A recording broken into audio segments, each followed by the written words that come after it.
lending her voice to the works of other poets. She has authored 2 books, Atma Prerna and Atma Geet, and that reflects her poetic soul. So, we all are honored to have you with us now, and I'm sure her insights will be truly valuable for all of us. So, आइए जानते हैं इनकी आज कुछ काव्य यात्रा के बारे में. So let's get started. जैसे कि हमने आप सबको बताया कि हमारे बीच एक बहुत ही प्रतिभाशाली कवयित्री उपस्थित हैं, जो कि हम सभी के लिए बहुत ही गर्व की बात है.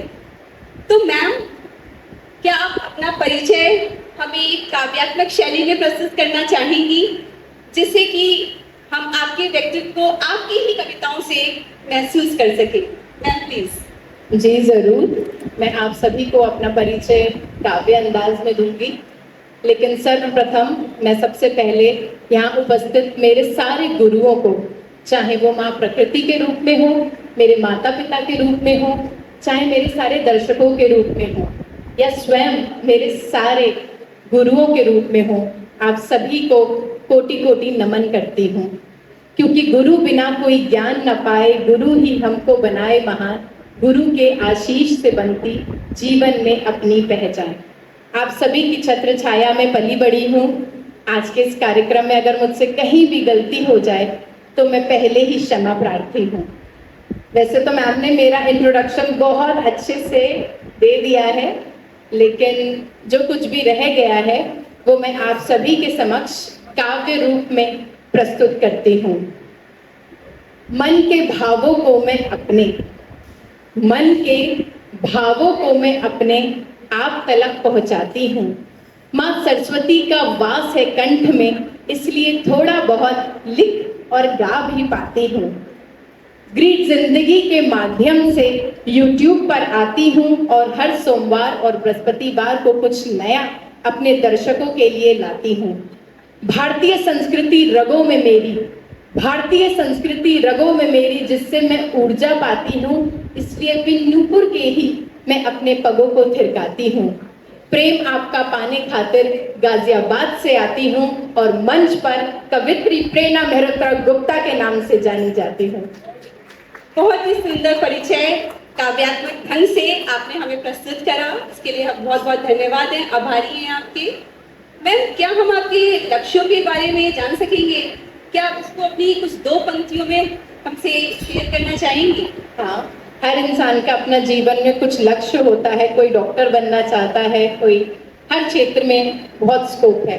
लेकिन अगर आप एक कवित्री हृदय से पूछें कि मैं मेरे जीवन से क्या चाहती हूँ, मेरा क्या लक्ष्य है, और अगर उसे मुझे 2 पंक्तियों में बताना हो तो मैं बस ये कहूँगी कि एक लक्ष्य है जीवन में बस आत्मज्ञान को पाने का, एक लक्ष्य है जीवन में बस आत्मज्ञान को पाने का, खुद खुश रहूं मैं हरदम ही बस औरों को हर्षाने का. मैम, जैसे आपने सबको बताया कि आप हरदम खुश रहना चाहती हैं, हम कुछ आत्म के ज्ञान के बारे में भी जानना चाहेंगे. आपका आत्मा के बारे में क्या अभिप्राय है? आत्मज्ञान मैम एक ऐसा विषय है जिसमें शायद एक जन्म भी कम पड़ जाए इसको समझने में, और लेकिन आप सभी के लिए कुछ सरल शब्दों में मैं ये कहूँगी कि जीवन रूपी सिक्के के 2 पहलू होते हैं, सुख और दुख. और हमारे ईश्वर हम सभी से ये अपेक्षा करते हैं कि हम इन दोनों रूपों को समान देखें. और अगर इसको मैं पंक्तिबद्ध करूं तो मैं कुछ यूं कहूंगी कि सुख में ना खुश होना ज्यादा, दुख में ना मन दुखी करो. सुख में ना खुश होना ज्यादा, दुख में ना मन दुखी करो. बेशकीमती नैनों में ना अक्सर ज्यादा नीर भरो. प्रेम करो खुद से इतना कि मन ही मन शर्मा जाओ. इसी रूप में जीवन में बस आत्मज्ञान को पा जाओ. बिल्कुल मैम, आपने हम सबको बहुत अच्छी शिक्षा दी कि हमें सुख दुख में हमेशा एक समान ही रिएक्ट करना चाहिए. बहुत बहुत धन्यवाद मैम. हमारा दूसरा प्रश्न है कि जैसे आपकी पहली पुस्तक का शीर्षक आत्म प्रेरणा है, तो आपने इसका शीर्षक आत्म प्रेरणा ही क्यों चुना? और आपने इसमें अपनी आत्मा से संवाद भी किया है, उसके बारे में हम कुछ जानना चाहते हैं. आपका आत्मा के बारे में क्या अभिप्राय है? मैंने मेरी किताब का नाम आत्म प्रेरणा इसलिए रखा क्योंकि इसमें मेरे अंतर मन की बातें हैं, मेरी आत्मा से। हम सभी मंदिर जाते हैं और आंखें बंद करके ईश्वर से कुछ बातें करते हैं, और बहुत सी ऐसी बातें होती हैं जो मन में रह जाती हैं लेकिन हमारे जुबां पे नहीं आ पाती। तो मैंने उन सभी को जुबां पे लाने का प्रयास किया है। बहुत सी ऐसी बातें होती हैं जो एक पत्नी अपने पति से करना चाहती है, एक बहू अपने सास से करना चाहती है। तो इन सभी को मैंने पंक्तिबद्ध करके इसको नाम दिया है आत्म प्रेरणा। और आत्मा आत्मा से मेरा जो संबंध है उसको शायद मैं शब्दों में भी बयां ना कर पाऊं, क्योंकि अगर मैंने अपने जीवन में अगर किसी से सच्चा प्रेम किया है तो वो मैंने मेरी आत्मा से किया है। और मुझे ऐसा लगता है सबको करना चाहिए, क्योंकि हम अपनी आत्मा के साथ ही इस दुनिया में आते हैं और अपनी आत्मा के साथ ही जाते हैं। मैंने मेरी किताब का नाम आत्म प्रेरणा इसलिए रखा क्योंकि इसमें मेरे अंतर मन की बातें हैं, मेरी आत्मा से। हम सभी मंदिर जाते हैं और आंखें बंद करके ईश्वर से कुछ बातें करते हैं, और बहुत सी ऐसी बातें होती हैं जो मन में रह जाती है लेकिन हमारे जुबां पे नहीं आ पाती। तो मैंने उन सभी को जुबां पे लाने का प्रयास किया है। बहुत सी ऐसी बातें होती हैं जो एक पत्नी अपने पति से करना चाहती है, एक बहू अपने सास से करना चाहती है। तो इन सभी को मैंने पंक्तिबद्ध करके इसको नाम दिया है आत्म प्रेरणा। और आत्मा से मेरा जो संबंध है उसको शायद मैं शब्दों में भी बयां ना कर पाऊं, क्योंकि अगर मैंने अपने जीवन में अगर किसी से सच्चा प्रेम किया है तो वो मैंने मेरी आत्मा से किया है। और मुझे ऐसा लगता है सबको करना चाहिए, क्योंकि हम अपनी आत्मा के साथ ही इस दुनिया में आते हैं और अपनी आत्मा के साथ ही जाते हैं। चाहे हमारे कितने सगी संबंधी कितने हो हमारे पास, लेकिन हमारी आत्मा जो परमात्मा का अंश है। परमात्मा क्या है? अगर परमात्मा को हम आग समझें तो हम सभी के भीतर उसकी चिंगारी है। वो जो चिंगारी मेरे भीतर है वो मेरा प्रेम है, और उसकी परिभाषा मैं आप सभी के समक्ष रखती हूँ। मान की चाहत ना अपमान का गम, तुम प्राण हो मेरी चेतना हो तुम। अनादि व अविनाशी ये सब तुम्हारे ही नाम है। तुम्हारे अस्तित्व को पहचानना हर एक मनुष्य का काम है। शस्त्र में इतनी ताकत नहीं जो टुकड़ों में तुम्हें वो यूं काटे। वायु की इतनी मजाल नहीं विभिन्न दिशाओं में उड़ाकर जो तुम्हें वो यूं बांटे। मैं माटी का बर्तन तुम माटी हो मेरी, मैं माटी का बर्तन तुम माटी हो मेरी। जो मर भी गई मिट भी गई तुम संग ही मिल जाऊंगी। मैं भी शायद तब जी आत्मा ही कहलाऊंगी। मेरे इन प्राणों को प्राण तुमसे मिले हैं, मेरे इन प्राणों को प्राण तुमसे मिले हैं। तुम्हारे अस्तित्व को पहचान कर ही हम कमल के फूल से खिले हैं। तुम्हारे अस्तित्व को पहचान कर ही हम कमल के फूल से खिले हैं। बहुत ही सुंदर प्रस्तुति दी मैम, आपने बहुत ही सुंदर परिभाषा से आत्मा को एक्सप्लेन करा, इसके लिए बहुत बहुत धन्यवाद आपका।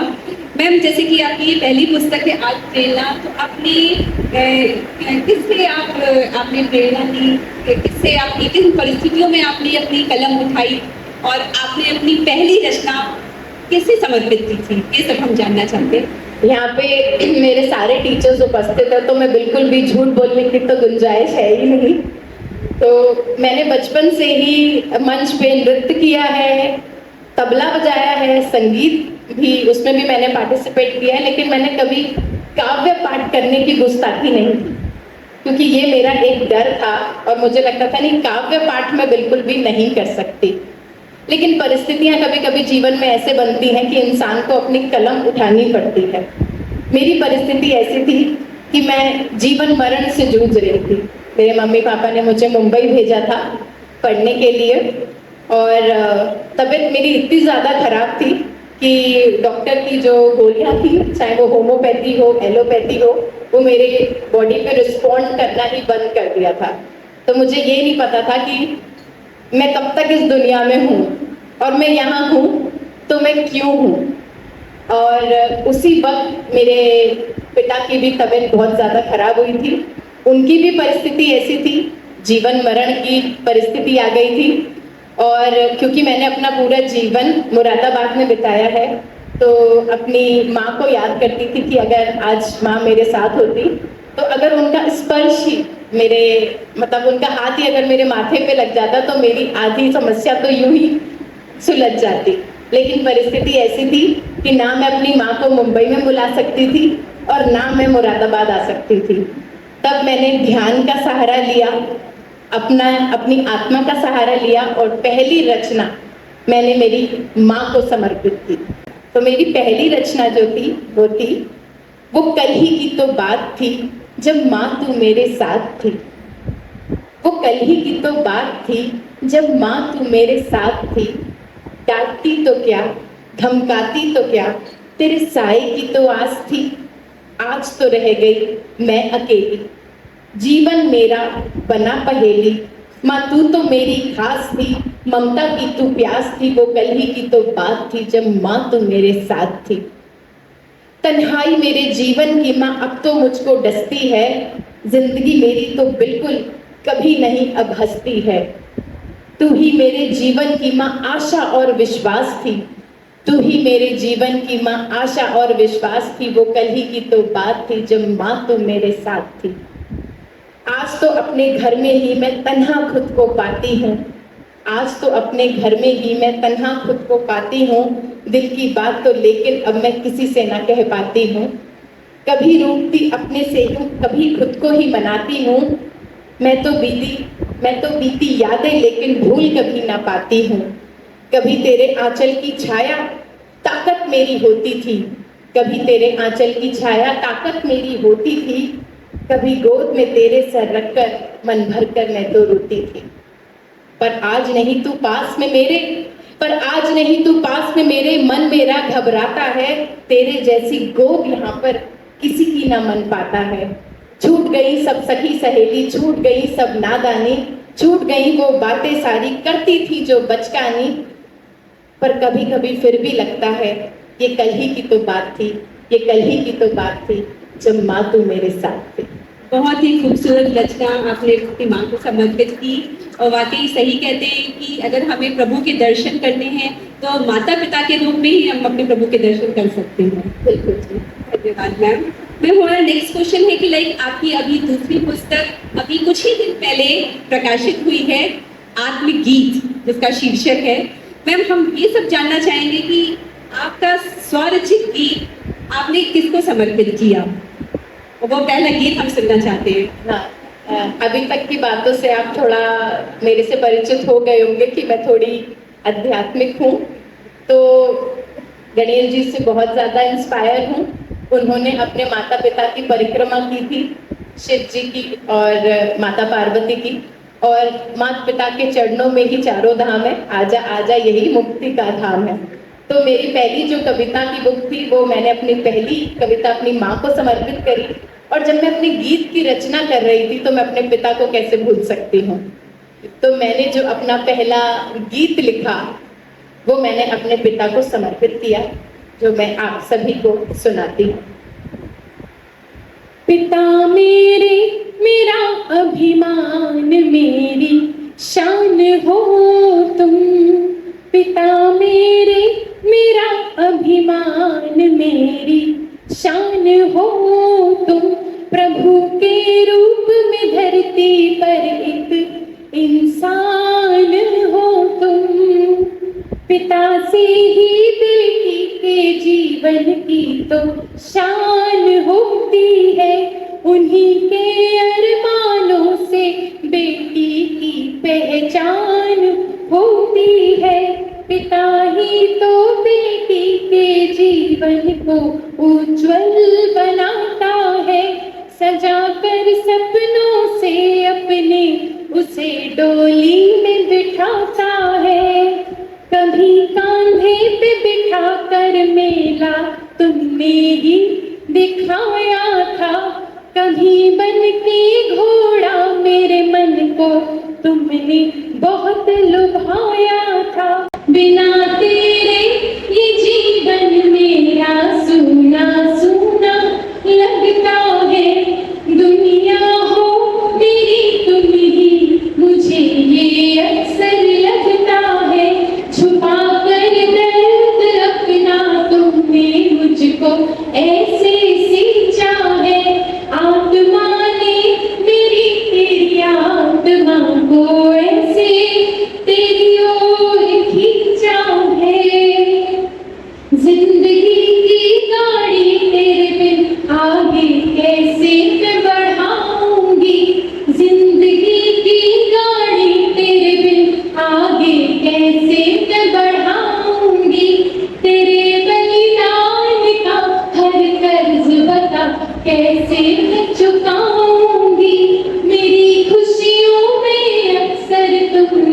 अपनी खुशियाँ पाई है। जिंदगी आज देखो हमको कैसे मोड़ पे लाई है। खड़ी हूँ मंच पर और आज आपसे वादा करती हूँ, आपका मान बढ़ाने का आज ही इरादा करती हूँ। तेरी ये बिटिया तेरा नाम ऊंचा कर दिखाएगी, अपनी लेखनी से ये तो दुनिया को जगाएगी। पिता मेरे तेरा अभिमान, मेरी शान हो तुम, प्रभु के रूप में धरती पर एक इंसान हो तुम। बहुत ही सुंदर गीत की आपने प्रस्तुति दी and I am damn sure कि आज आपके माँ बाप जो यहाँ उपस्थित हैं वो बहुत ही गर्व और हर्ष महसूस कर रहे होंगे। और मैं देख भी रही हूँ कि मैम के इस वक्त आंखों में आंसू झलक आए हैं प्रेम के। बहुत बहुत धन्यवाद मैम आपका। मैम हम सब ये और जानना चाहेंगे कि आपने इतनी कोई आपकी ऐसी कोई ख्वाहिश है जिस पंक्तियों से लोग आपको पहचाने, जो आपने खुद रचना करी है जिन पंक्तियों की? हर इंसान की, हर लेखक की ये ख्वाहिश होती है कि उसके इस दुनिया से जाने के बाद उसे जाना जाए, और कुछ पंक्तियाँ वो ऐसी छाप छोड़ जाता है कि युगों युगों तक वो पंक्तियाँ लोगों के दिल में रह जाती हैं। तो मेरी वो 4 पंक्तियाँ ये हैं। छोटा सा है जीवन, इसमें कुछ काम बड़ा तू कर जा, पूजा से कहीं अधिक बड़ा है अच्छे कर्मों का दर्जा। बहुत ही खूबसूरत। अब हम आशा करते हैं कि आपको इन्हीं पंक्तियों से लोग आपको पहचाने, और हम सबके लिए हम आपने क्योंकि अपने सारे अनुभव और विचारों को हमसे प्रकट करा, शेयर करा, इसके लिए हम तहे दिल से आपका बहुत बहुत शुक्रिया करते हैं। और हम प्रार्थना करते हैं कि आपकी कलम से यूं ही हम सभी को प्रेरणा मिलती रहे।